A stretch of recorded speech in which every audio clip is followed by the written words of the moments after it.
Iran, Israel, America यांच्यात सुरू असलेल्या युद्धाचा परिणाम सध्या भारतात जाणवताना आपल्याला पाहायला मिळतोय. कारण की एकीकडे पाहिलं की जो व्यावसायिक सिलेंडर आहेत त्याच्यावर सुद्धा अनेक प्रकारे सध्या बंदी घातलेली पाहायला मिळते. त्यासोबत इतर शेतीमाल असेल तो सुद्धा अडकून पडलेला पाहायला मिळतोय.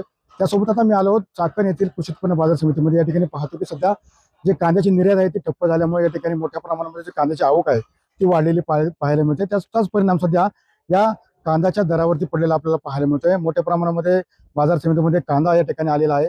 कारण की निर्यात सध्या थांबलेली आहे आणि या निर्यात थांबल्यामुळे मोठ्या प्रमाणामध्ये जो फटका आहे तो खरं तर या ठिकाणी पडताना आपल्याला पाहायला मिळतोय.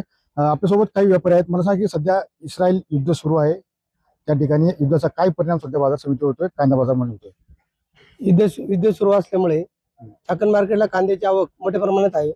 पण मोर कांद्याची मागणी कमी प्रमाणात असल्यामुळे आत्ताची परिस्थिती अशी, कांदे 10 ते 12 रुपये भाव आहे. ऍक्च्युली या परिस्थितीत आता कांद्याची परिस्थिती कमीत कमी 15 ते 20 रुपये कांदे खपले असते तर शेतकऱ्यांची मानसिकता शेतकऱ्यांना योग्य वाटलं असतं. पण आता परिस्थिती अशी, कांदे 10 ते 12 रुपये खपतात, त्याच्यावर खपत नाही. युद्धामुळे कांद्याला हे मोठे कांद्याला वाईट दिवस आले. कांद्याला वाईट दिवस आले, मात्र किती या चाकण बाजार समितीवरून किती कांदा सध्या बाहेर निर्यात केला जातो आणि कसा ठप्प झालाय? चाकण मार्केटला साधारणपणे 100 गाडीची आवक कांद्याची होत असते. 100 गाडीमध्ये साधारणपणे 50 पिशवीची कांद्याची प्रत्येकी बाजारी आवक होत असते. पण आता मागणी नसल्यामुळे कांदे खपतात 10, 11, 12 रुपये भाव.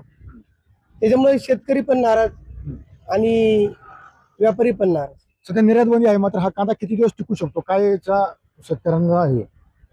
आता साधारणपणे लाल कांद्याची आवक आहे. लाल कांदे म्हणजे आपले शेतकरी गावरान कांदे, हे कांदे जास्त प्रमाणात टिकू शकतात. पण मोर युद्ध असल्यामुळे कांद्याचे भाव वाढतील की न वाढतील याची कुणालाच खात्री नाही. नक्कीच आपण पाहिले, खरं तर युद्ध सुरू आहे, मात्र पुढील काळामध्ये निर्यात जर थांबली तर कांद्याचे भाव वाढतील की नाही वाढतील अशी शंका या ठिकाणी उपस्थित केली जाते. मात्र एकंदरीत आपण पाहिलं की युद्धाचा परिणाम सध्या कृषी उत्पन्न बाजार समिती चाकण या ठिकाणी होताना पाहायला मिळतोय.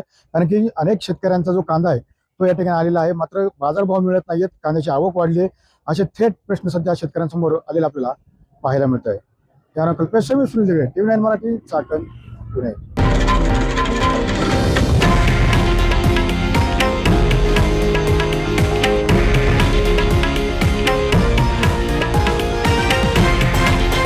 हे आहे देशातील नंबर 1 न्यूज नेटवर्क आणि आपण पाहत आहात TV9 मराठी, एकमेव.